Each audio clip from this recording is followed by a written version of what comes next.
Hold on for a second. What's up, YouTube family? I would like you guys to make sure you like and subscribe to our video. It would help us get into the algorithms so we could be seen and bring more engaging content to you guys. So, like I said, like and subscribe to our YouTube channel. Appreciate you.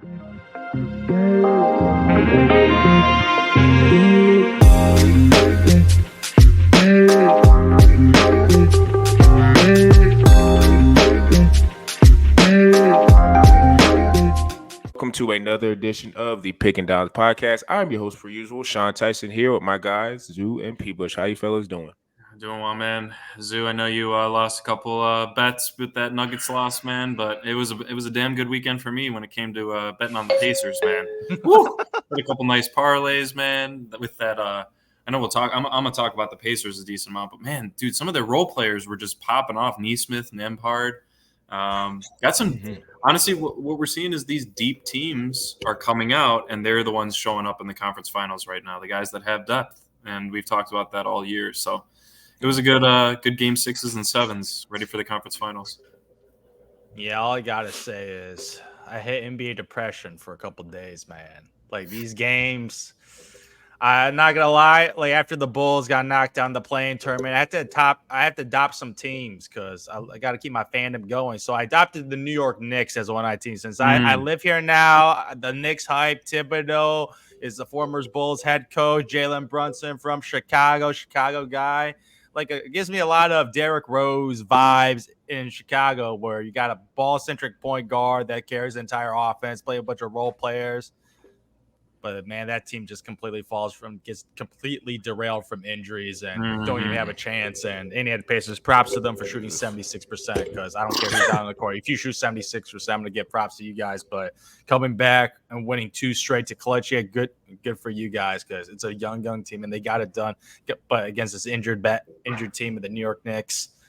And my Nuggets, man, the Nuggets that I had a lot of faith in, a lot of belief in, a lot of capital behind, a lot of futures in. Capital. Shout out to my boy Jokic. Yeah, shout out to my boy Jokic who did not disappoint. Had an unbelievable game 7, but like you said, don't give me that look. Don't give me that look. Don't give me. Okay. The one thing I gotta say, Jokic's 3-point shot, a couple of bricks. He shot a couple of bricks, but outside of that, he's a big man shooting 13 for 28. Man, come on, you got to play inside, man. Dominate. Wait, can I introduce the topic first? Because I know we're ready to go.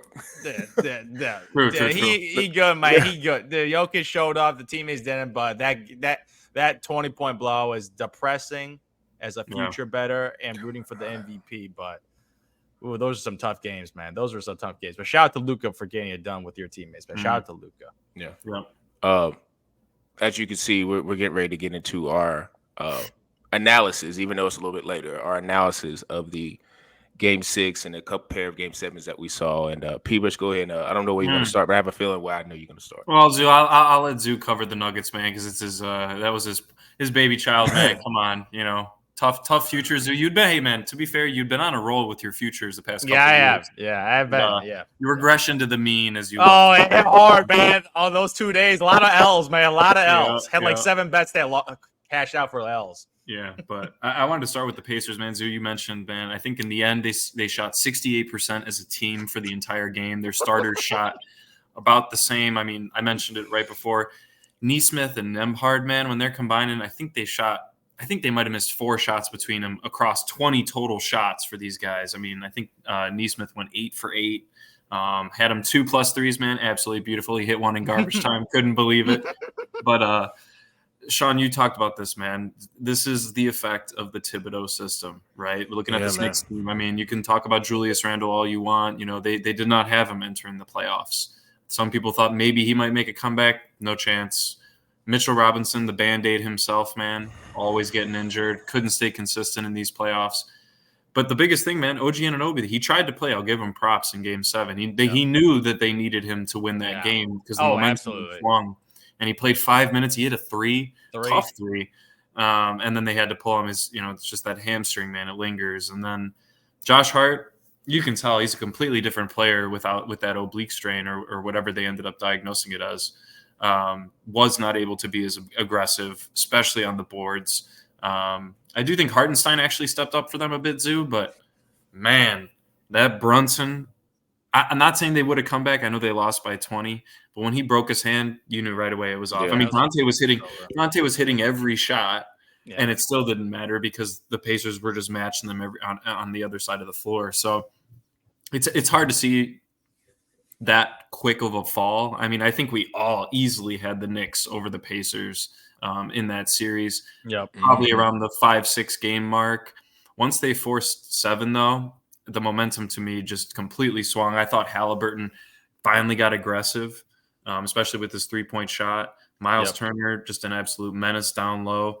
And Zoo, your man, Pascal Siakam, he's been showing up for them as of the past couple games, man. He had some beautiful mid-range game, attacking the rim. So not saying the Pacers have a chance in this upcoming series, but it is huge for their momentum that the entire team is on and is clicking right now. So Pacers, they deserve that Game 7 win. Just tough to see when the Knicks go down the way that they did. Yeah, for me personally, this is very shocking that the Pacers made the conference finals, but they drew a good card, and obviously injuries happened and they took advantage. But this really reminds me of the Atlanta Hawks that year with Ice Trey and those young boys when they made it and placed Milwaukee in the conference finals. I'm like, Atlanta making to the NBA final, that is unfathomable, man. That is just unbelievable. So I have the same exact feeling with the Indiana Pacers against the Boston Celtics. I got them losing easily, but I just got to give this team props because this is a team that every single one of their guy I would consider as a young player, like Pascal Siakam's the veteran guy, and you saw the GM this trade deadline go for it. You have a guy in Tyrese Halliburton. He went for it. Super max type guy. He's your young core guy that you got in that Sabonis trade.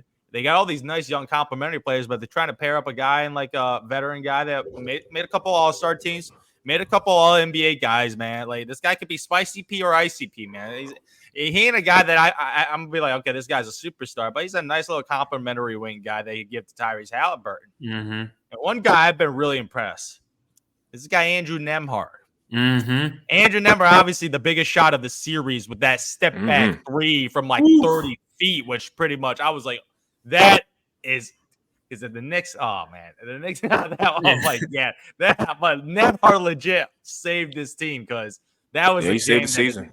He saved the season for the Indiana Pacers. And the thing was, he wasn't even having that good of a game, but the amount of versatility on this team with the shooters and the amount of depth I was mentioned, the Indiana Pacers might not be the most top-heavy team with the starting lineup, but the amount of players off the bench that they can use, and obviously with the team like the New York Knicks, which highly relies on their starting lineup, a battle attrition. Like they got guys they can rotate in and out. They got guys playing 30, 35 minutes, while the Knicks are guys playing 40 to 45 minutes.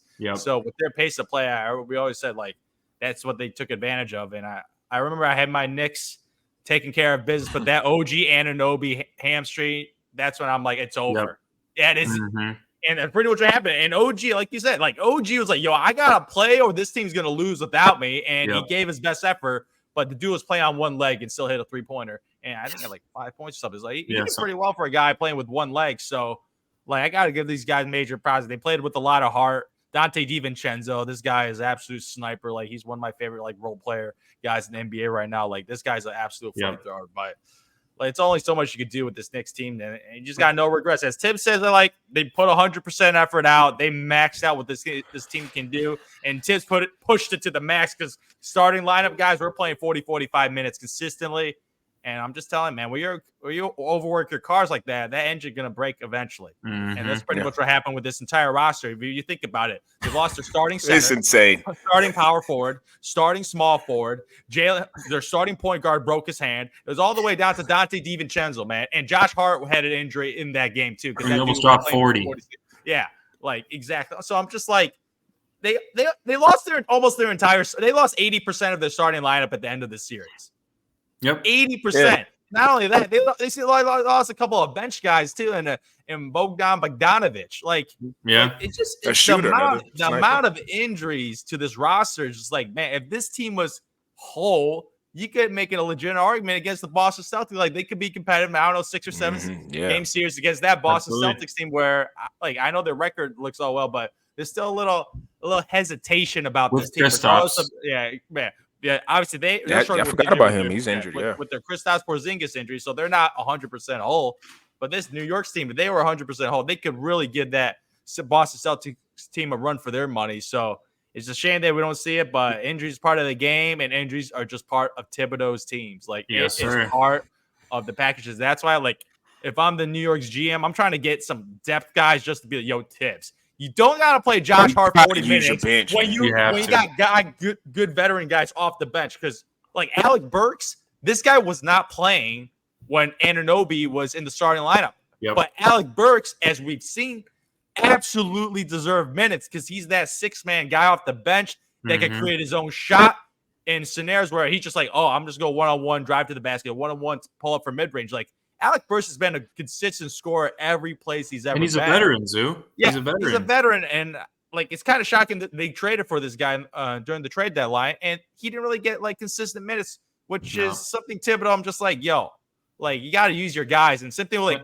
like Miles McBride. That guy was not used in the beginning of the year, but when injuries happened, Thibodeau started playing that dude 40 minutes. I'm like, that guy could have been contributing off your bench immediately, but you never gave him the opportunity. And when the opportunity came, you wrote him 40 minutes. So you got to give your guys some opportunities to produce, especially like this is a pretty deep roster if you look at the Knicks team right now. And Zoo, and then if you look on the other side of the ball with Rick Carlisle, look at him giving TJ McConnell a ton of minutes. Your backup point guard coming off the bench and giving you 8 assists and 12 points. I mean, come on, you can't have better depth, man. And a lot of teams need to take note of what the Pacers have been putting together. Not saying they'll win it all, but they have a 0% chance. No, I'm with you. I don't have too much on that series outside of, like I said, y'all know my thoughts about Thibodeau.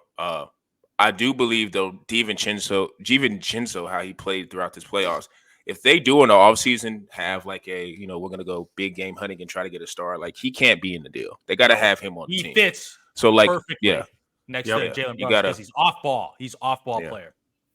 You gotta have somebody in there that's like it plus two outside of him being off ball and is a shooter. Like, you gotta have a guy that's just gonna be a dog. I mean, he's a Villanova guy, so you kind of assume Jalen Brunson is gonna want to keep him around. So whoever they get, I don't know who the star is gonna be or the extra role player they're gonna go after this offseason. But you got to keep DiVincenzo because he's proven he could be a playoff player. And it's kind of, I don't know. If you look back, I think he played with Golden State. I think I'd rather have him than Clay right now. So I don't know what the scenario was with that. You know what Steve Kerr was doing with Dante DiVincenzo? They put him at power forward for some reason. Power forward. I don't know what they were doing with Dante DiVincenzo. Warrior small ball, man. Yeah, Warrior small ball. This guy, I'm like, dude, they were miscasting him because he's a terrific player. Terrific player. Yeah. So, and with the Pacers, I do agree. They are, people said it before the pod, they're building depth.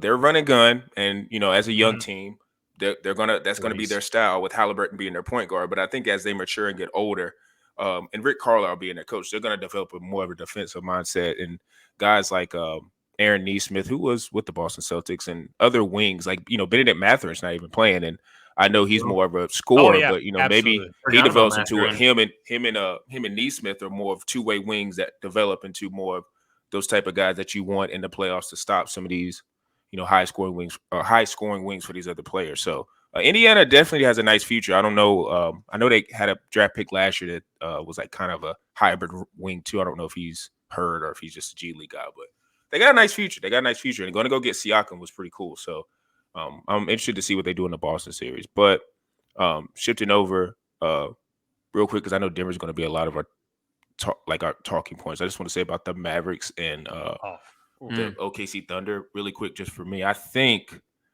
watching that game 6 and how OKC kind of controlled it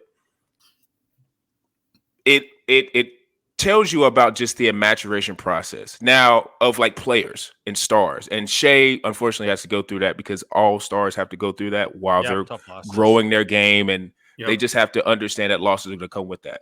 But I do think that might end up shifting a little bit because the guys that are star players now are coming into the league are like 18, 19. So like by the time they're 23, 24, they've been in the league for a while.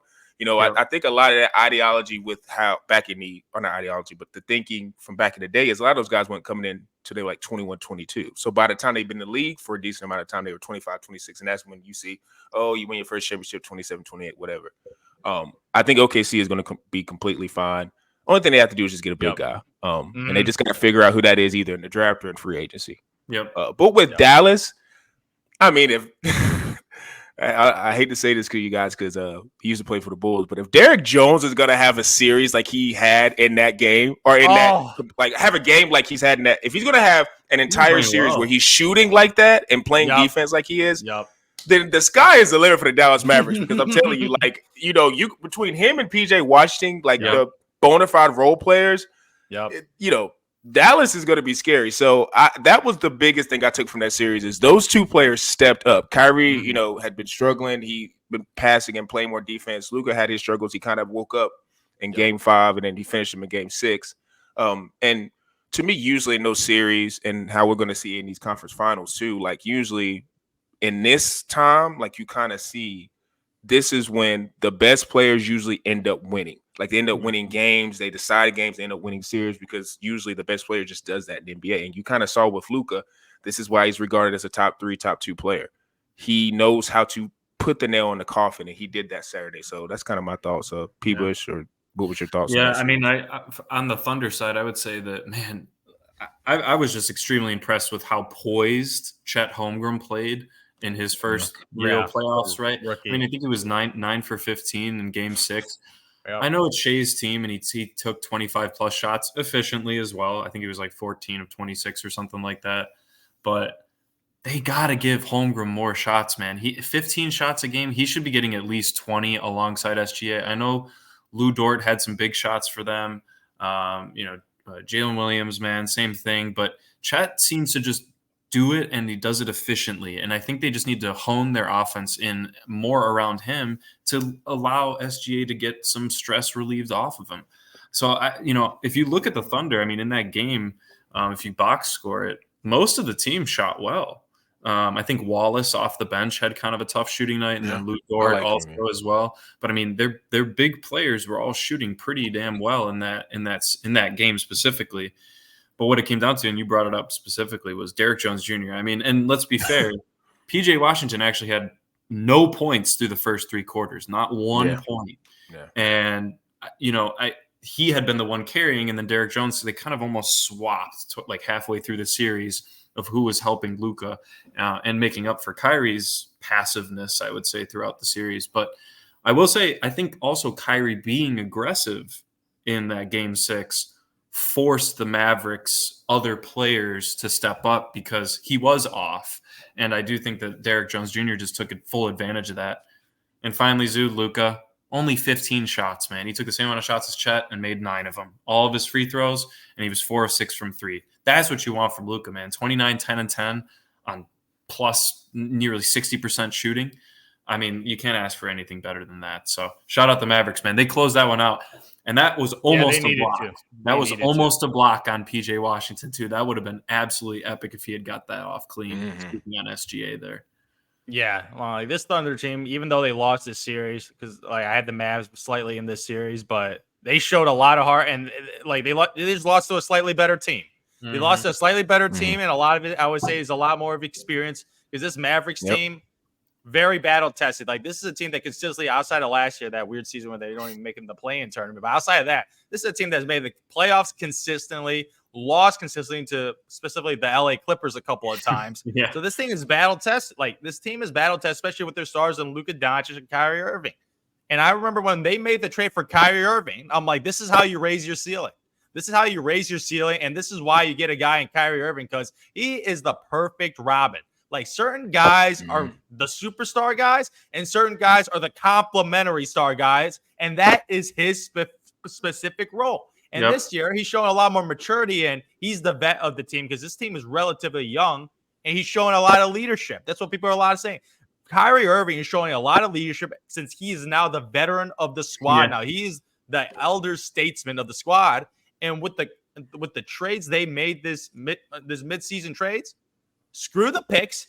Get some players to help your boy Luka Doncic to win some games because Luka Doncic don't care about picks 3-4 years down the line. No. Like Luka Doncic, like this is a guy that right now you got a transcendent player. You got to maximize his timeline right now to win now because right now the entire NBA is wide open. I said it at the beginning of the year. The entire NBA is wide open. It has proven because if you look at this Final Four. None of these teams have won a championship in the last decade. The Indiana Pacers, the Boston Celtics, the Mavericks, and the freaking Minnesota Timberwolves. Like these are just teams that historically, exactly, like 20 years ago. 20 years ago. So right now is the win now, right now. So you load up your rosters. When you have a superstar, that's the number thing. If you don't have a superstar, there's no reason to go all. They're like you got Ant-Man as a superstar, you got Luka Doncic as a superstar. Indiana's hoping Tyrese Halliburton's a superstar, and Boston Celtics thinks JT's a superstar. But when you think you got that one dude, you got to surround him with the necessary players, the complementary star, and the role players to get it done. And this Mavericks team was my dark horse beginning of the year. It was because of Luka Doncic and the role players. Yeah, Luke. I'm sorry. I'm mad at myself. I didn't place a future. Why didn't you place a future? Future on them. You should have might have did that. Those odds might have been crazy. I'm trying to be crazy right because I remember it was like plus 2,700, plus 3,000. It was crazy. Oof. But I'm a fool for not doing that because I had 100% belief in this team, and I had them beating the Oklahoma City Thunder. I had them and beating them in 7, so they beat them a little earlier than I thought. But this roster right now is poised. But they got an extremely hard challenge because this Thunder team, extremely young and I call them a little skinny team, man. It's not a real physicality team. So they're getting a very different, like their up and coming matchup. Yeah. Finesse, skill set, like highly skilled finesse type guys versus a team in their next round is all physicality and brute force. And it's just all defense. And they run. Exactly. So it's like a very different matchup in the next round, but Luka Doncic, like I had this guy's I think he's the second best player in the NBA behind Nikola Jokic, and I think next year he's probably going to win MVP right now, Luka Doncic, because if this team wins 55 games, Luka Doncic is going to win MVP next year. Dude, take your own advice this time, man. Place a future on him winning MVP, man. Come on. Yeah. Oh yeah. I am. Be as great next year. I don't know. I don't know. Yeah, but Luka Doncic, man, like not Luka Finals Doncic, MVP next year. Yeah, MVP next year. Yeah, for sure. But yeah, this roster, perfect mix of players, and their up-and-coming matchups be a lot tougher than this OKC team. And remember what's crazy, to your point about the trades mid-season, them getting rid of Grant Williams and getting PJ Washington might be, hindsight, looking back now, might be the biggest trade of the deadline. I think they got rid of him at the deadline. Like that, because I just don't imagine Grant Williams. And now it's they were trying to go for him. Yeah, they're trying to go for him. Like the fact that they was able to get rid of Grant, and no disrespect to Grant, because I still remember that game 7. I don't know who they played against, which he went off and was making all those threes. So he showed he can do kind of the PJ Washington thing in terms of making threes. But PJ Washington as a defender and his ability he could shot create slightly, but a little. Yeah, they fit the pieces right around Luka. And to your point, Zoo, about they did this because you got to do this is like protocol when you have a star, but it's also like showing Luka like, hey, we want you here in Dallas. We want to build around you. Because as soon as you start being like, hey, I'm just gonna build through the draft, or I'm not gonna go and get a guy like Kyrie, Luka's gonna start looking around and be like, okay, I'll take the extension, but then I'm gonna sit out and go where I want, end up where I want to go, and cause a cancer for basically Paul Harden and cause a Mark Cuban to I don't know. I mean, side note, wasn't there like a story about Mark Cuban, like he sold the team and he he did all this, and then it's like what? But he's like on the sidelines, like he's the team owner. I don't understand that. I guess he's the second biggest ownership of the team. He doesn't own. So he didn't completely just sell all of it. Yeah, he owns like 30% of the team still. He just wanted some liquidity, Yeah. Because I just always I think about that from time to time. I was like, why is he like walking around like he's still the majority owner? But whatever.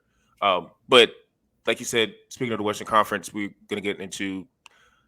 I said before the pod, Game 6 of Dallas and OKC, just being in the moment. That game was more entertaining because it was closer. Yeah. But I mean, everybody and their mom was probably more interested in the Denver and Minnesota game just because of it being Ant versus Jokic. So, I guess I could start this series off. I told the guys before I had a little bit of a wager on the Timberwolves in Game 7. And the reason why is because of Game 6. You getting beat by 45 points.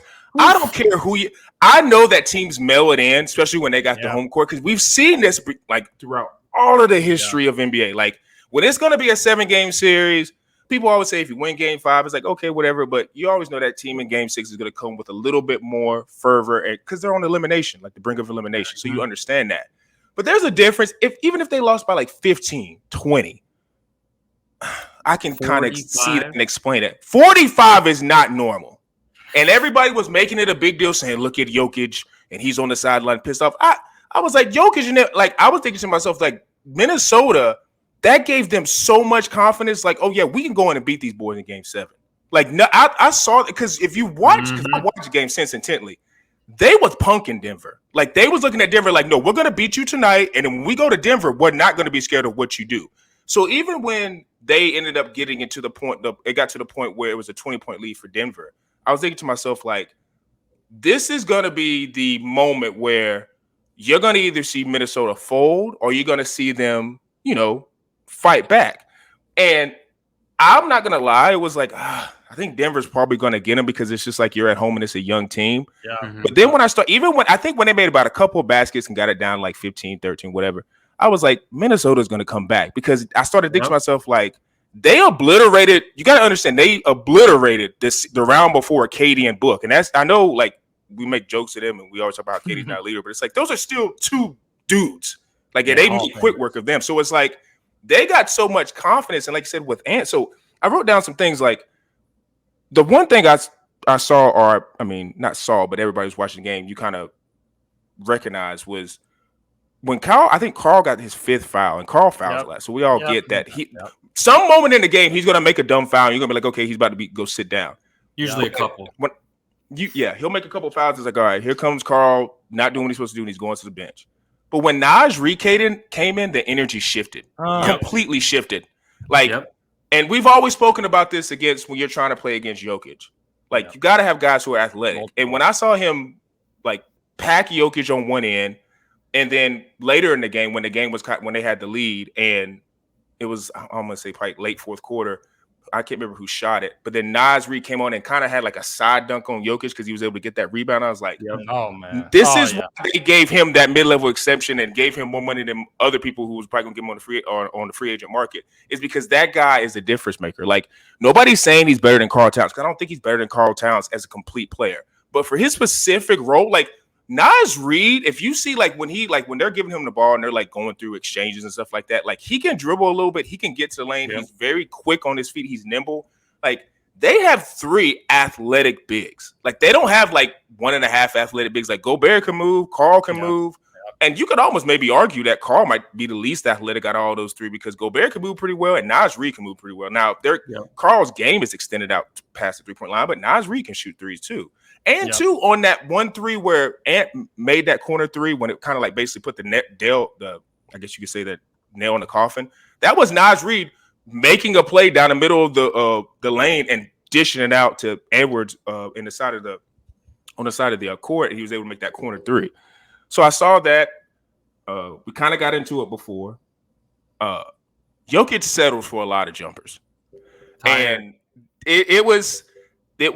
See, I can't give you that because we love to say tired when you're losing. But when they was up 20 in the 3rd quarter, nobody was saying that Jokic was tired. He was playing the entire game. Now, you can say, well, there's a quarter to go. But no, they was moving pretty well even when they were in the middle to the late of the 3rd quarter, he was moving around pretty well. And even when they got down and Minnesota was up 3 or 4, he was like, I remember one specific play where he drove to the lane. I didn't think it was a foul.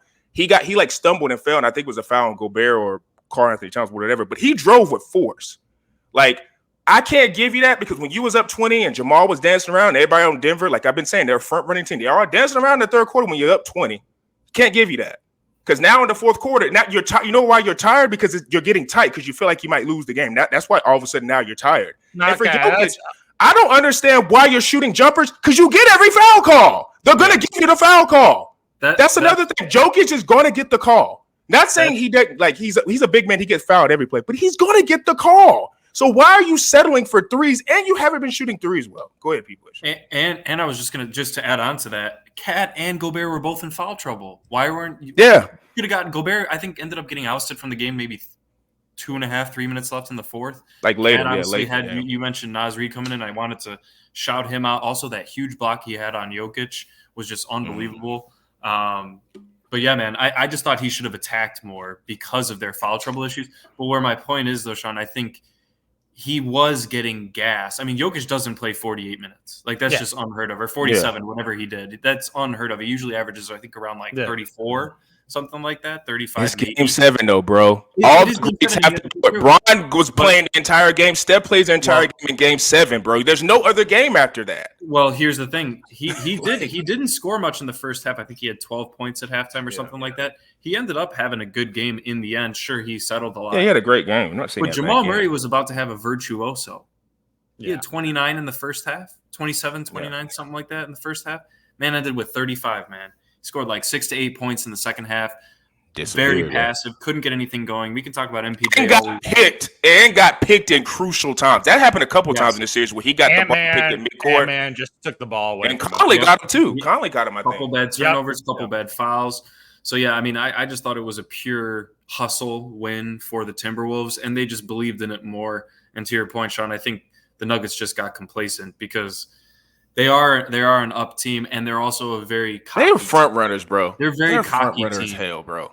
And that like Golden State without the hardware. It's disgusting. And you know what's interesting, especially Zoo, I think you mentioned this too, but you mentioned this with the Mavericks and how they made moves, right, to get the chemistry. All the role players are kind of fitting in perfectly. That's the Nuggets that we saw last year, right? With Morris and Aaron Gordon. Aaron Gordon, Jeff Green coming in doing big things. We didn't see that with even Christian Braun last year. Had some really good moments as a rookie. No, not this year. Braun was non-existent. Right, I'm not going to blame Braun. I think Braun played with a lot of energy. He got a lot of rebounds. No, he was playing. I'm just really saying they weren't as on this year as they were last year. No, the difference is Bruce Brown, because the difference is last year they had Bruce Brown. This year they had Bobby Shmurda, aka Reggie Jackson. That dude absolutely was terrible. The minute that dude went in the game, he turned the ball over. Like I specifically remember they called a timeout. He was in the game. He just chucked the ball away. I was like, "What are you doing, bro?" And then he played 5 minutes. He got pulled. They needed TJ McConnell. Dude, they needed a TJ McConnell because he's worth a first round pick. Dude, I'm telling you, their bench. I've always said this Denver Nuggets bench is atrocious because when you're relying on Reggie Jackson and Justin Holiday. Justin Holiday is your second former Bull. That is awful. Yeah, former Bull. That dude, I'm sorry. That guy is terrible, man. Like, so first of all, your bench is absolutely non-existent. So your starters have to play 40+ minutes easily. But then you got a bunch of no-shows from guys that had really good series in the past. Aaron Gordon, like Sean, you said, Aaron Gordon is fool's gold when he was hitting those jump shots. The brother had 4 points in 42 minutes. I gotta say that again. 4 points in 42 minutes. He only had 4 rebounds. He only had 4 rebounds, and this dude's a hustle dude. This is the hustle guy. This is the rebounding guy. This is the rim. Yeah, he is He is a souped-up Josh Hart, but he had 4 rebounds in 42 minutes. Like, what did he do all game? I don't know what he did. He was non-existent. Like, cardio. Dude, like seriously, like I got Jokic here who's trying to score 30+ points, getting 7 assists and getting 19 rebounds, and you're out there just playing cardio and getting 4 rebounds with them. Like Jokic needed a guy to help getting rebounds because the freaking Minnesota Timberwolves got 3 7-footers who were dominating glass, getting offensive rebound, getting extra possessions. And when you get extra possessions in the playoffs, that's just the key. Like you don't have to hit all your shots. If you get extra possessions, you're bound to make more points than the other teams. So Aaron Gordon absolutely failed his team. So that's number 1. Michael Porter Jr., man. Michael Porter bricks. I don't know what's going on. That was massive. Against the Lakers, this dude, like LeBron said, he just couldn't miss a shot against them. Like he was hitting pull-up threes with hands in the face. Like it was actually, I don't even say it was bad defense. Like this dude was just hitting every shot. And in this series, absolutely abysmal. He averaged 11 points again on terrible efficiency. Like Michael Porter Jr., one of the best shooters in the NBA, had one of the worst series in his playoff career. As you guys mentioned, like he had a little D'Lo-esque performance. Finesse guy, shooter. When he doesn't, the problem with Michael Porter Jr. is when he doesn't hit his open jump shots, he doesn't really contribute much to the game on basketball. Maybe a couple rebounds. Like exactly. Certain players, if you're off your shooting game, you contribute on defense a little more. You play hustle, you play rebounding. Like you contribute. Yeah, exactly. That was awesome. What Ant did. Ant shot 6 for 24, but this dude D'd up Jamal Murray and made his life miserable in the second half. So you got to find ways to contribute in other ways where your jump shot doesn't fall. And Michael Porter was just forcing too many shots. He tried to take some of these step back through. He tried to get a rhythm. Were awful shots. So he shot 3 for 12, 1 for 6. Like Michael Porter Jr. was awful. Absolutely awful. KCP, like, this guy's pretty much a non-existence the entire playoff series. Like, he went 1 for 4 from 3, play a little defense, but he did a nice job. But mostly it was just double teaming by the Denver Nuggets adjustment of slowing down Ant-Man. That was the major factor. Their defensive scheme was just trapping Ant-Man, making a passer, which I liked. Try to force a Jaden McDaniels to beat you. Try to force Mike Collins. And then those guys went off. Like, they hit their shots. You got to give credit when your role players hit shots. But Nikola Jokic, man, like, I know you guys want to be more aggressive, but Sean, first of all, the guy played 47 minutes. In that first half, he was playing his ass off because he was trying to get every single freaking rebound. He had 13 rebounds in the first half. Yeah. 13 rebounds. So he's battling down there with these multiple 7-footers. And the problem is, on the Denver Nuggets, this dude is playing 47 minutes at the starting center, while the Minnesota Timberwolves got a rotation of centers. So they just match up perfectly. Like, I remember that matchup. I'm just like, that's going to be an extremely tough match because, okay, Karl-Anthony Towns getting in foul trouble. Put in a Naz Reid. Naz Reid, switch him off in the perimeter, Rudy Gobert. So they had a rotation of 3 bigs, kind of like that Lakers team that beat them back in the past. So they just kept, this guy. So they could like rotate and be more fresh.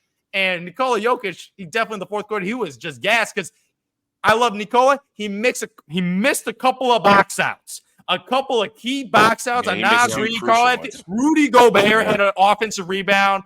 Like, those offensive rebounds, I was like, yo, you got to stop. You got to get the rebound. And Nikola Jokic couldn't box out in time because he just ran out of gas, and he needed somebody to help him on the glass. Aaron Gordon. Hands in his pockets. Please, Aaron Gordon, get a brother a defensive rebound, man. Nikola can only do so much. I also think. Go ahead. My goodness, like, you just need a brother to get some rebounds, and obviously Nikola, he had a great offensive game, but his 3-point shot was just not falling. Like, he had a couple of good looks. Like, he got a couple of open looks. There was a lot of, like, they just left Nikola wide open. Brick. Like, he just could not hit his 3-point shot. He could have hit a couple in the fourth quarter, but in that third quarter, he just could not get the 3-point shot to fall, even though I thought there were, like, terrific looks. He just left them wide open because Sean, I know you're something to say, but shout out quickly to the Timberwolves staff. Whatever they said to them in halftime, whatever adjustments they proposed. Yeah, I think there was a mic up moment with Ant-Man, pretty much telling him to stop forcing on these doubles. You know, you really got to find the open guy. And Jaden McDaniels, to your point, Zoo, was the guy that they ended up finding a lot. Corner threes. It's the bread and butter of 3-and-D role players, man. So, you know, I just have to shout out, especially with Chris Finch being out. Well, he's on the bench, but, you know, he's behind the bench. He's behind there. But shout out to the assistant coach, man. He's been pretty poised up there, kind of being thrown into this position. So I just wanted to shout them out because that was a hell of a turnaround after that. I mean, it was ugly basketball from Minnesota in the first half. They could not get anything. They couldn't. Their offense, they just couldn't hit a shot. Like, the defensive scheme that Mike Malone adjusted was like, I was like, oh, this is some real coaching because we saw real defensive adjustments to rattle their offense and forcing Ant to be a passer, but they fought through that. And I got to shout out one of those guys that people love to say underrated, and is the man Mike Conley, man. Mike Conley is key to this series. Absolutely key. Because you guys saw when Mike Conley was out with the Achilles injury for that one game, they got absolutely demolished. Because this is what you call a true veteran point guard that can make Ant-Man be point guard. Yeah, exactly. Set up the offense, especially Rudy Gobert. I remember one of the games, Rudy Gobert's like, yo, Mike Conley never leave me again. Because Rudy Gobert doesn't know what to do when Mike Conley's not on the court on offense. Because he sets him up and sets Ant up and sets everybody in position. And Mike Conley's the coach on the court, and he was massive. A bit of CP3 on the Rockets, Zoo. It gives me a little bit of that vibes when the Harden team got CP3 over there, man. I mean, he was just huge floor general, man. Sometimes the shooting guards need that. And this is I got to add one more point. This is an indictment on D'Angelo Russell. Because when this if you saw this roster, was the same exact starting lineup. Yeah. Jaden McDaniels, Rudy Gobert, Cat, Anthony Edwards, and D'Angelo Russell, they had one of the worst plus minuses for a starting lineup in the NBA with that roster. They get Mike Conley. They're in the conference finals. I've told you guys, I hate D'Angelo Russell as a basketball player. He's a streaky shooter that could get hot from 3 when he's feeling himself. Be like, ice in my veins. But when that guy doesn't score the basketball, he offers zero to a basketball team. Absolutely Conley no doesn't I control. think he's a shooting guard. I think he's a Yeah. shooting guard. He's not he should not be your main distributor No. as a Terrible. point guard. Just terrible. Like But if yeah, Mike Conley was on the Lakers this year and D'Angelo was a 2 guard, I think they'd be better. I just think but see, the thing is, he's one of those like you said about some players in the league where, hey, if you're not scoring, you're not making buckets, you're not effective. Value. And D'Angelo is kind of, if he's not shooting shots or controlling the ball, it's kind of, he's not really a plus player when he's out there because he's not a defensive guy. And he can make nifty passes, but I wouldn't say he's like a, 10 assists, 15 assists type guy. So, to your point, that is an indictment on Russell. It is an indictment on Russell. And, I mean, I guess you could say the nail in the coffin of that is how it ended up with Golden State. Like, he was there with one of the best, I guess you would say, run organization in terms of, like, especially what they do with their guards, and they got him out of there too. So, he's a guy who came up through the ranks, and everybody knew he could score, and that's what he did. He went number 2 for a reason. And if we probably did that draft, who went number 1 in that draft? I can't remember. Karl-Anthony Towns. There you go. Karl-Anthony Towns. Yeah. Karl-Anthony Towns, like, I mean, he's proven to be a little bit more vital than D'Angelo right now, especially with the team that's surrounded by him. But and his I just defense. think, he's a bigger player too, so he's going to have a little bit of a. Speaking of defense, he did out of Gobert and him. He played Jokic fair in terms of what you could do with an MVP. So Contain, yeah, I'm not actually mad at Karl-Anthony Towns. I know he gets a lot of flubber or whatever because. I think it's just he has these weird mannerisms and people are just not, they don't like that. So they just want somebody to pick on him. But he gets a little, people think he's weird, but I mean, he's just who he is. But I will say in that game 7-2, to you guys' point of how Minnesota was playing in the beginning of the half or the first half, I guess, I kind of think it's more like a filling out of this game 7. And it's like a lot of those guys, I mean, Ant's really never been there. I know they played Denver last year, but it wasn't to the magnitude of what this game 7 is. Right. And I think it was just more of a filling out period. Like, us watching the game, I mean, we all saw Ant didn't have the best game, but like with him and Jokic, they both went 2 of whatever from 3. But Ant's threes were definitely way more impactful because he made the one right before the fourth quarter, which is a massive lift for the team. And then he made that corner 3, which pretty much I keep saying nail in the coffin, but that's basically what it was in terms of the game being over. So just his mentality to keep fighting and keep playing is something that I was impressed with for him to be 22 years old. And I got more of a bigger point because I've kind of hinted to it in terms of Michael Malone. I'm just not a fan of the guy. He's the classic example of a front running coach. Front runner. He comes across as I'm entitled, I got one of the best players. I can do whatever I want. And like you said, when you're up, you can talk like that because you win. And when you have Nikola Jokic in your back pocket, you can kind of strut around. We get it. Yep. But how he handled the reporter after the game, I started thinking to myself after the game, like the post analysis, like on Monday especially, I was at work and I was just thinking. I was like, and some people may think this is a bold take, but I don't think it's a bold take because it just speaks to what we've been talking about the entire year. I think this might be the last time we see the Nuggets in the finals. I don't think they're getting back. I don't think they're getting back. Wow. I think this is similar because I got confirmed by this. I want to give credit where credit is due. To Nick Wright. I saw it on First Things First because I thought about it and nobody really said anything about what's going to happen with the Nuggets, what's going to happen with because everybody's talking about the Timberwolves, but like. He brought up this stat, and he was talking about Giannis, and it was like, remember when Giannis, like he won his back-to-back MVPs, he won that finals against Book and CP3, and you just said people about how CP3 was kind of like what Mike Conley's doing for the Timberwolves. Like everybody's like, CP3 is a integral part for the Suns, and they got him there, but then they got beat. And I think Giannis had like a 50 piece. Well, like you saw the trajectory after that, like Giannis, like Chris Middleton got hurt in 2022. Yep. Then in 2023, he came back for that whatever game 5, but he got beat by the Heat. He was injured. And then you see again, he's been injured in this past year. And then Damian Lillard got injured. And then it's kind of like been just, what the question around Milwaukee Bucks is like, what the hell are they going to do? Because you got your guy that you got last year from Dame Lillard. He's hurt. Giannis is always hurt. Like, what is the trajectory of them? I think the reason why I think this might be the Nuggets' last time getting to the finals is because a couple things. Like the main thing is the West.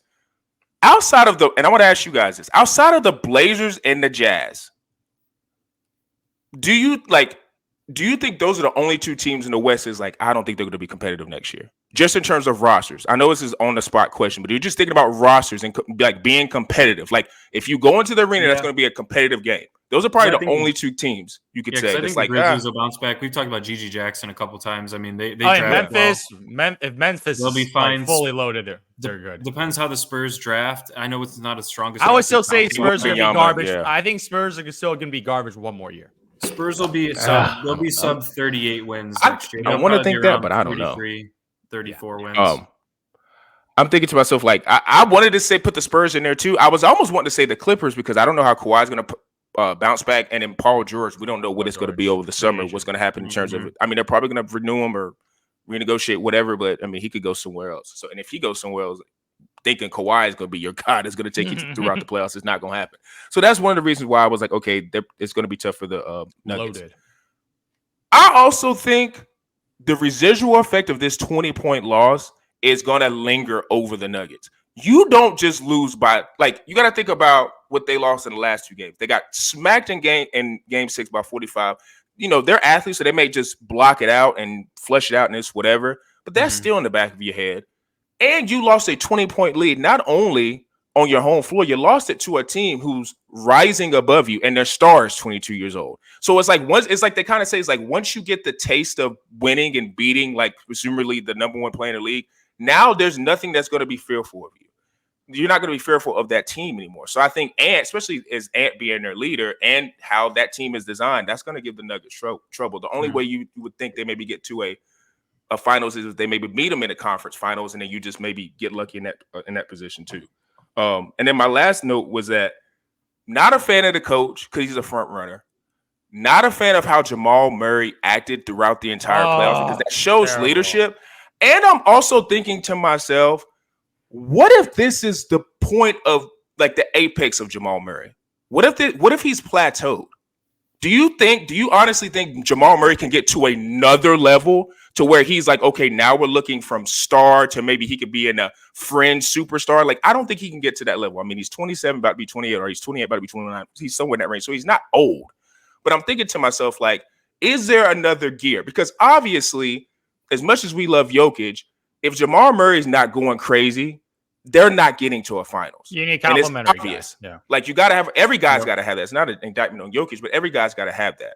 And I'm wondering, with how good the West is becoming, will Jamal Murray become that, I know they always say he turns it up in the playoffs, but it's not similar to Jimmy Butler. But Jimmy Butler, he got his lore and who he's become as Jimmy Butler because he turned it on in the playoffs. And what we saw this year is, hey, buddy, you can't do that every year. We got to see some consistency throughout the season to show. That's what separates the superstars and the stars. And every night, game in, game out, you are giving us your points, your dedication, your, whatever your duties are as a superstar. You do that every night. That's what makes you a superstar. You can't like slouch in those moments. So I'm thinking to myself, like, all those things combined, and I think I had maybe one more. Also, too, like, what you gonna do with KCP? Like, they're probably gonna let him go, but like, even though KCP didn't play well, like, there's not a lot of guys who are 3-and-D wings that can just go get. Gotta have a decision with Michael Porter. Good luck trying to trade him and get some valuable compensation for him because I don't know how many people are gonna want him on the market. Like you said, you got Jokic and Murray, so not all is lost. But I just think with all those things I just said, and the West being as deep as it is, I don't think the Nuggets are getting back. And plus two. Then it's going to get – then I was thinking about this too, about the conversation going forward in terms of, like, Jokic. Like, he has the 3 MVPs, but giving credit to first things first. I didn't know this because, I don't have, like, I'm like not a data guy where it's like, oh, I got all these stats in my head and I can just say, this guy averaged 25 and this guy has 10 assists. Like, I don't do that. But they put this graphic up, and I'm just going to read this to you guys because I didn't know this. So, like, comparing Giannis and Jokic. So, their playoff win-loss record. Giannis is 43-36. Jokic is 44-36. Conference finals appearances. Both have 2. Both have a finals MVP. And they both have a finals appearance. Jokic has 3 MVPs. Giannis has 2 back-to-back, but he also has a defensive player of the year. They tried to add that in there. All NBA first teams. Giannis has 5. Jokic has 3. All NBAs. Jokic has 5. Giannis has 7. All-Stars, Giannis has 8, Jokic has 6. So I almost want to think the fact that Giannis has been injured has been very beneficial to Jokic being shaped as the number one player. because we could. I mean, a lot of it's conjecture and it's projection. But when I read those stats, it's like, They're well, very similar. if Jokic never gets back to a finals, we can't definitively say that this is his era. We can't definitively say that because now what you're saying is like he just has one more MVP, and then Giannis has a defensive player of the year. Like, so it's like that's really the only thing you can say is deciding it.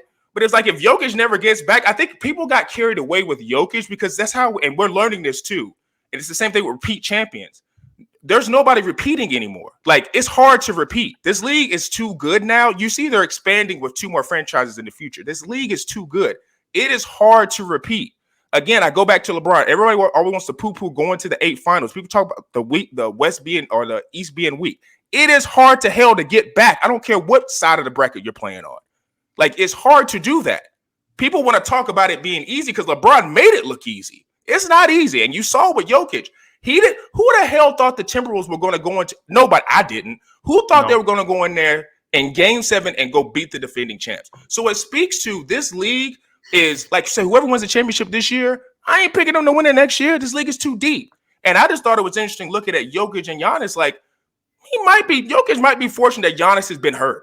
Because if he hadn't been hurt, Giannis could be in the finals. And like you said, this probably could have been decided last year. But I think Jokic has been a beneficiary of Giannis being hurt. Because we've all, at least for me, in this finals, I had Lakers. The Celtics too. But it's just saying, like, I think we kind of just dismiss Giannis because it's like, oh, he's been hurt and he hadn't made it. But it's like, Jokic got a finals last year. We can't deny that. Got a finals MVP. But it's like, bro, like there's steps to this. And I think once we get further away from this, because I think there's going to be more different winners, we're not going to definitively say when Jokic won, okay, yeah, this is his era. Like, yeah, there's a guy named Giannis that won. And like you say, don't let Luka get one or Anthony get one, because then it's like, especially if Ant gets it. He's 22. It will be his league. Because then if he gets another, then it's like all discussion. Then it's like, okay, Jokic was a blip and Giannis was a blip in the Anthony Edwards era because of his age. That's how I look at it. I'll just add one thing to that. It's if you look back, from the 80s, right? It was the Celtics and Lakers. They were the dominant teams. Then the Pistons, they won back-to-back. Then the Bulls, 3-peat. Rockets, back-to-back. 3-peat again. Then it was the Lakers. Then it was the Spurs, right? Then the Heat. Then the Warriors. This next couple of years could be the first time in a long time where we'd have completely different teams winning back-to-back years, maybe every 3 years. There could be 3 different winners, including this finals and the following 2.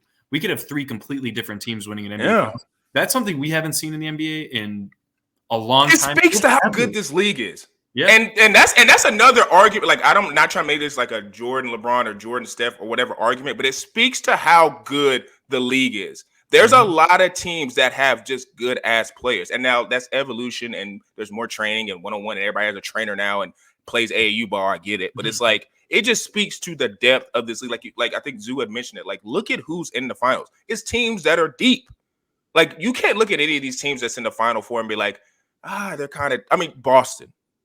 You can kind of look at them and say their bench is maybe not as good, but it's like their top is so damn good it does not matter because their wings are. I gotta disagree with that. I love Payne Pritchard. Payne Pritchard's a nice little spark plug off the bench. Yeah, and what's the dude? Sam Hauser. Yeah, Hauser can make corners. He can make corner threes. Pritchard's got 10 points right now at halftime, man. So yeah, I think he's got 10. But okay. Since you brought up Giannis, man, okay. I get the stats and the career accomplishments are very similar. Yeah. But the one difference between Giannis and Nikola Jokic, Giannis has a weakness in his game that you just can't deny. And it could get exposed at any levels of the game and any level of not being able to hit jump shots at a consistent level, not being an average free throw shooter. He's a god-awful free throw shooter, too. This is a man that ran away. Yeah, he runs away from the basketball. He knocked him down in the finals. He knocked him down in the finals. Can't take that away from him. I can't take that away. But if you look at his skill set, he just can't shoot free throws or shoot mid-range, shoot three-pointers. And it's a huge weakness in his game that in the playoffs that teams could expose because it's a significant weakness. Well, Nikola Jokic, like, the thing is, okay, he ain't gonna done it. He might not make the finals again. I might give you that. He might not. But the thing is, it won't be his fault. It's because of the because it's his roster. He is a guy that has never played with an all-star in his prime on his team. Yep. That's a fact. This is a guy that's Sounds never like played with an All NBA. He's never played with an All NBA guy on his team. He's never even played with an All Defensive guy on his team. Like, if you look at his roster, like, it's not a amazing roster. Like Jamal Murray, people say he might be an All-Star. No, like Jamal Murray hasn't made the All-Star team because in the regular season, he has not had consistent All-Star caliber seasons, especially in the West where you got. But Giannis has got. I mean, Chris Middleton made an All-Star team, but I mean, who Jamal Murray or Chris Middleton? But it's not just Chris Middleton. It's Chris Middleton. I mean, come on, bro. Chris Middleton, and Drew Holiday. Drew Holiday, look at what he's doing with the Boston Celtics now, bro. No, I ain't giving you that. Look, Drew Holiday was clutching a couple in that. He was good in that championship run, just like with Jokic. Jamal Murray was clutching. Michael Porter had moments in the championship run. But you can't know. I'm not giving you that because Chris, like I said, if you look at their Robins, who would you rather have, Jamal Murray or Chris Middleton?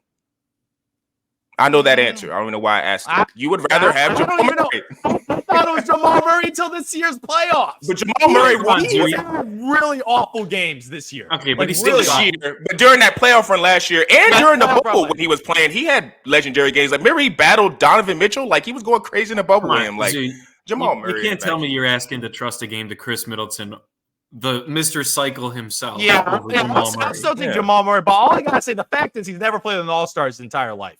Yeah. That's all I'm saying. Semantics. It's semantics with that because Chris Middleton is not a consistent All-Star.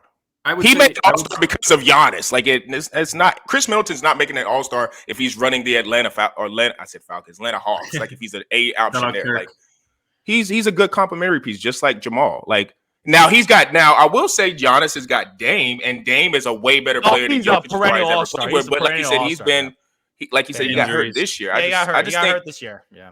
Yeah, so I kind of think it's, tomato. I would say Jokic is obviously the more well-rounded player and the better. Yeah, he's a more complete player. Yeah, but Giannis is more dominant in his prime. Yeah. How many 50-point games does Jokic have? 45-point games. I mean, Giannis. We're sleeping on dude. If we put Giannis is way more athletic. He's way more athletic. He can get to the rim at will. I mean, he was. And he defends the other side of the ball. Like, it's not even a discussion. Like, he's got a DPOY. Like, Jokic will never sniff for DPOY. People want to talk about that. And the reason why people don't want to kill Jokic for that because they love to talk about, he's a good team defender. Like, no. Okay, yeah, he's a good team defender. But the reason why people hype that up so much because they know he's an overall bad. He's slow-footed and he's a bad defender. He just looks better. I cannot say he's a bad defender. Team defense, but like he's going in. He's average. Okay, we'll say he's average. But he's not bad. Excellent like how Giannis is a two-way player. He's not that. No, Jokic isn't not blocking shots either. To be 7 foot, Jokic don't block any shots. He gets maybe a block a game, maybe. You don't have to be just a rim threader to be a good defender because Jokic in the passing lanes, he reads offenses and is able to get like the guy averaged a steal and a half a game as a center. Gobert took him off the dribble. Yeah, he did. Gobert, bro. Like, come on, man. Like I was like, Jokic is not a bad defender, man. He's an adequate defender. I'll say he's average, but yeah. I would just say this is a discussion that if Giannis had stayed healthy these past couple of years, this would be a very interesting discussion. I think he's just been hurt. How, the next 2 seasons go. We get carried away, and it's not even a Jokic thing. We get carried away, and I'm guilty of this. Like when Giannis won the back-to-back MVPs, and then he beat Chris Paul and Devin Booker in the finals, we're like, "Oh, this is Giannis's league. It doesn't matter. Like nothing matters anymore." And then here comes Jokic. Like, we get carried away with guys because they're the new flavor of the month. But this league is humbling all of us as fans. It's like, be careful who you invest in.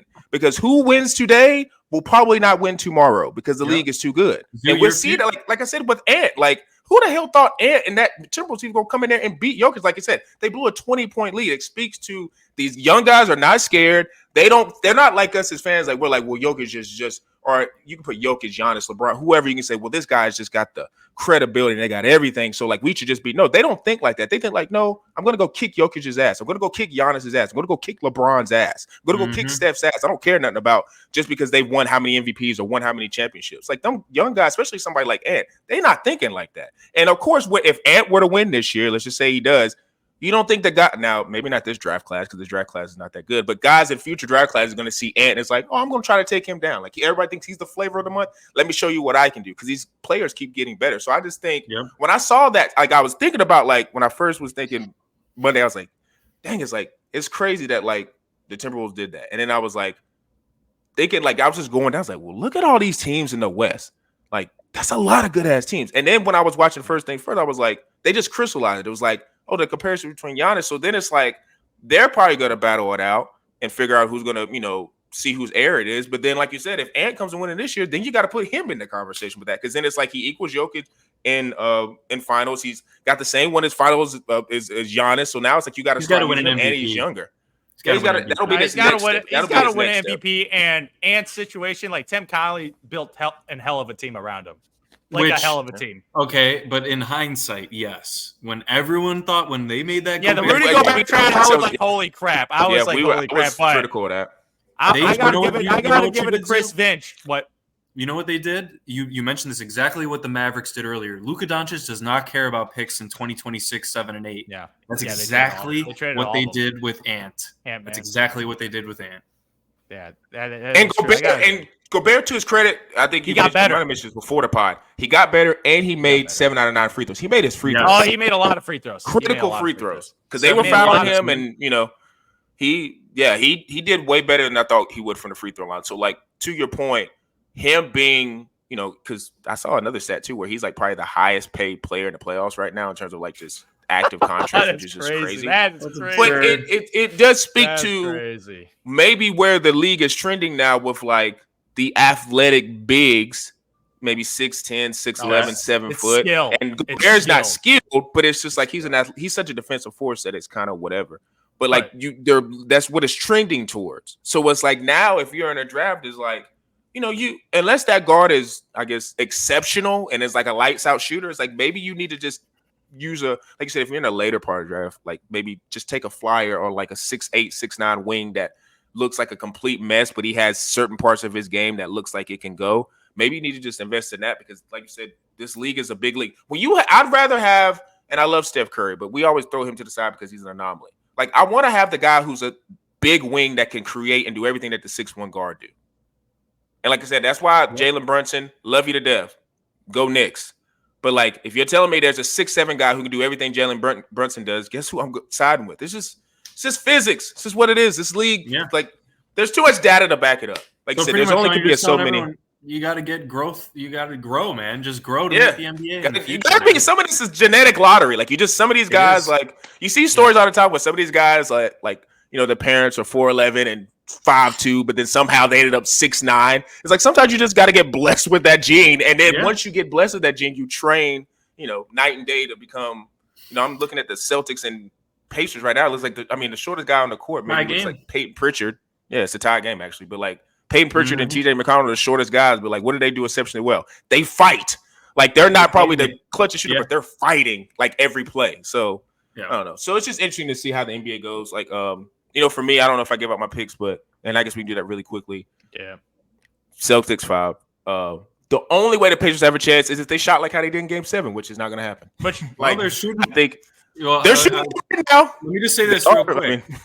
Miles Turner is going to feast until Kristaps Porzingis comes back. So they better hope that he's. And I don't know if he comes back this series because unless Boston gets down, maybe he comes back. But like, I don't think they use him unless. And the trend in both of the Celtics series that have gone 5 games, they blew their teams out respectively in Game 1 and had a little bit of a hiccup in Game 2. If it flips, I'm very interested to see how the Celtics team does, especially knowing that Kristaps is not going to be there in Game 2. So. I'm going to take Celtics in 6. I think they steal 2 games. Interesting. But you know what? To your point, really quick, when you said the Celtics, what the pressure would be, I'm thinking to myself like, okay, Jokic is gone. You're going to either be playing Luka or Anthony. They're dogs. I get it. But if you're a Boston Celtics player, team, fan, whatever, you have to feel the urgency of this moment. Because you got the Pacers, they're the 6th seed. You have to, and this is what I'm making. I'm thinking on that, like they understand this moment as this is do or die now. There is no. They did last year. I don't care how. Yeah, I know, but it's like this year for real. Like they've had every injury break. You got to be thinking to yourself. You have to be locked in as a player, and don't let this opportunity. So I'm guessing they're gonna. That's why I'm picking them at 5 because they have to understand this. This moment. Absolutely. Like this is a golden path right here. This golden path right now with everything going your way. Giannis Antetokounmpo missing the series. Damian Lillard getting injured. So the Milwaukee Bucks, probably your biggest rival, biggest threat, completely dreaded. Joel Embiid out with the injury with the regular season, so they were a lower seed, gets knocked out early. Boom. So Donovan. your path right now, Donovan Mitchell misses a significant amount of games in the Cleveland Cavaliers series.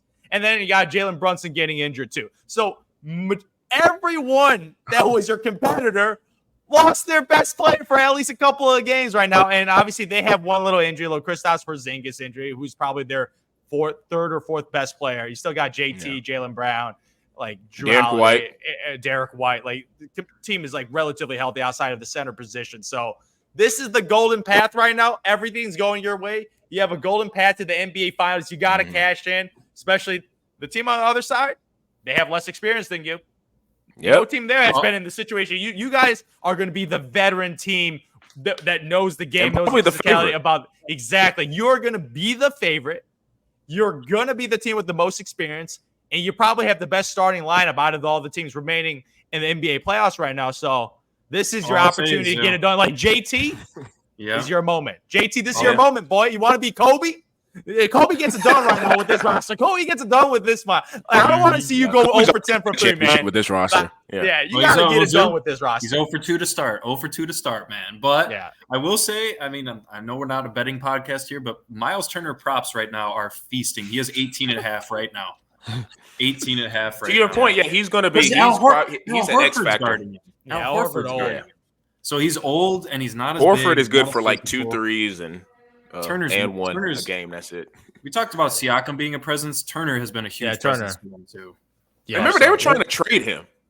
They were him and Buddy were trying to trade him. DeAndre Ayton. Yeah. Imagine if the Suns got Miles Turner for DeAndre Ayton, if they got that deal done. Except they really messed up that situation. Like Miles Turner is a guy that fits on playoff rosters. He's a stretch five.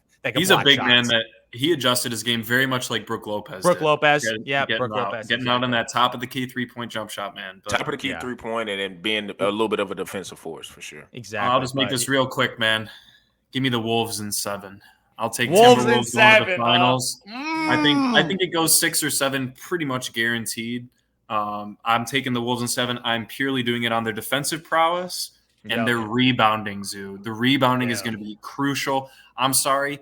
Derek Lively, Daniel Gafford, you're going up against legitimate big men now, not Chet Holmgren. Derek Lively ain't going to eat like he ate against. No. So all I'm saying is Gobert and Cat are going to dominate this series. They need to dominate this series. Especially on the boards. At least on the boards. And then once again, I said this last week, this team in the Wolves, they go with or without Cat.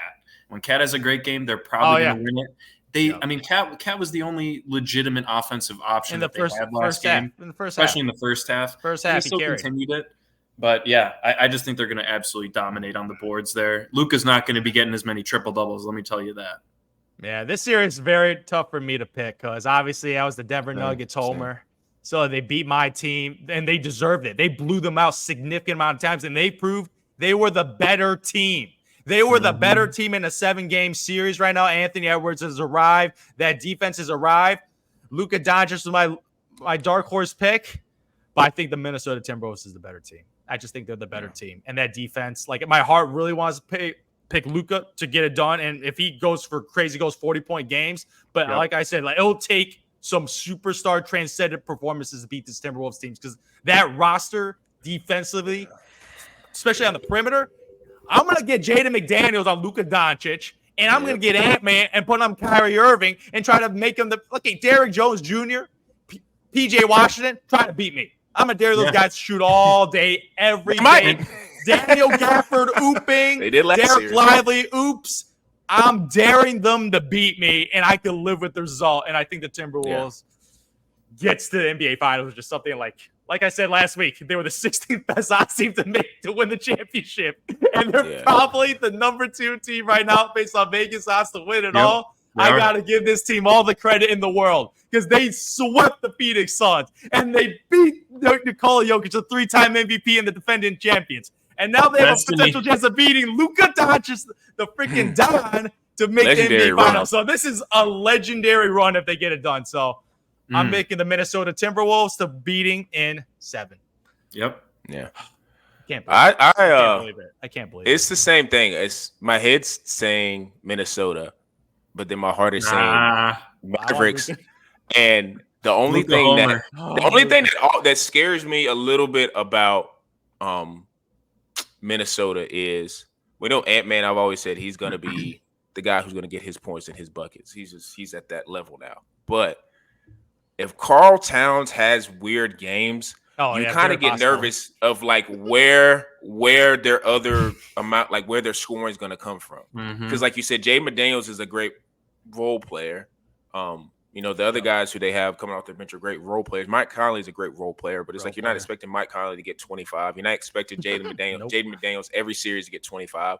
So then it gets kind of scary. And the thing about, I think before the pod or during the beginning of the pod, when you're dealing with these conference finals and these finals, history shows us that it usually sides with the best player. Now, some would argue right now, how it's currently going, that Ant is the best player in this series. But usually, if you're looking at the history of what we've seen, Luka is the best player in this series. So what makes me scared a little bit if I'm Minnesota is I go back to Bron and Kyrie game 5 when they played against Golden State. They just had 2 guys that could go get your buckets. They both went like for 40. And what happens if Luka just starts going for 30 and Kyrie goes for 25, 30? Like they just start going on these scoring outbursts. And then you're not looking for PJ Washington and you're not looking for Derrick Jones. You just need them to hit 2 or 3 threes and they're good because Luka and them are just locked in. So I'm interested to see how if Luka wasn't like, obviously his knee is bothering him. Yeah, if he was 100%, like I would be so locked in with the Mavericks because I'm just picking the best player in the series, and that's Luka. Like Luka's the best player, and if we're saying this goes to a game 7, I love Ant-Man, but to my point about Shea, there are processes to this, and some could argue to your point, Zoo, like Jokic is the best player, but right behind him is Luka. So you're telling me. Yeah. Ant's going to have to knock off Jokic, who's the best player in the league, and then Luka. Like, that's not how this works in the NBA. It just doesn't work that way. So then if you're telling me, the previous legends in the first round. So it's like, that run just sounds unfathomable. So to me, just to be different for the podcast, even though if I was betting, I'd pick the Timberwolves, I'll just take I think Mavs it goes 7. I think it goes 7. If this series goes 7, I'm going to be happy with it. But to your point, Zoo, Adam Silver, man, he wants Anthony Edwards in the final. Dude, he wants this guy to be effective. If you look at that face, if you look at that smile, you look at the charisma in post-game interviews, he's making Cat likable. Them joking around like a sitcom after the game right now. Like they are really selling the NBA of like, oh yeah, this is the next guy. This is 22 years young. This is the guy. They definitely want Ant. They want Ant-Man to be the guy, and he has the charisma. And I feel like he has also the desire to be the face of the league. And like I said, if he wins a championship on this run, beating Luka Doncic, Nikola Jokic, Kevin Durant, and Devin Booker, and potentially beating a Jason Tatum, Jesus Lord, have mercy. That's the thing. He has the defense to do it. I think he has a historically good defense of the modern day era. Like the offense sometimes, exactly. The offense a little shaky sometimes because I don't think offensively, like Jaden McDaniels, Mike Conley, as you said, like you're just role players. They just have those games where you just don't hit a single shot. But that defense will always be there, and hopefully Ant-Man still keeps up his 28 to 30-point game production. If he gets it done, this is one of the greatest runs of a young superstar player. It might be like a top 3 run. Yeah. Might be a top 3 run. Absolutely. Especially when you look at the he beat. Yeah. Dude, it's insane. Actually, I almost want to go on record and say it would be the top run. Because your KD book, Jokic, Luka, and potentially Tatum, and come on. That's absolutely insane. That is potentially 7 to 8 Hall of Famers. Like this is ridiculous. Yeah. It's ridiculous. Yeah. So we're gonna be watching. We're gonna be excited to watch these conference finals to see. Like we kind of said at the beginning of the playoffs, like there's new blood. It is new action. It's new. New stories being formed in the NBA. So I'm excited to see what happens from here. Make sure you guys tune in to us on YouTube. Quantron knows. I post YouTube shorts up there. I post the video that's going to go up. Make sure you listen to us on Apple Podcasts, Spotify Podcasts. the Google Podcast thing is kind of ending, so I'm gonna try to see if I can get the audio. No, it is officially ending. I got the email the other day. Oh, finally. So I need to figure out. Yeah, it finally is ending. So they're walking me through steps of what I need to do to figure out if I'm gonna put my audio on YouTube. So I'll let you guys know in the show notes if I end up moving that audio to YouTube, so you can listen to the audio version of the podcast on YouTube. So make sure you're tuning in for that. Tyson Talks _ on Instagram, TikTok, the whole nine. And for me, Zoo and Peeblish, we are out.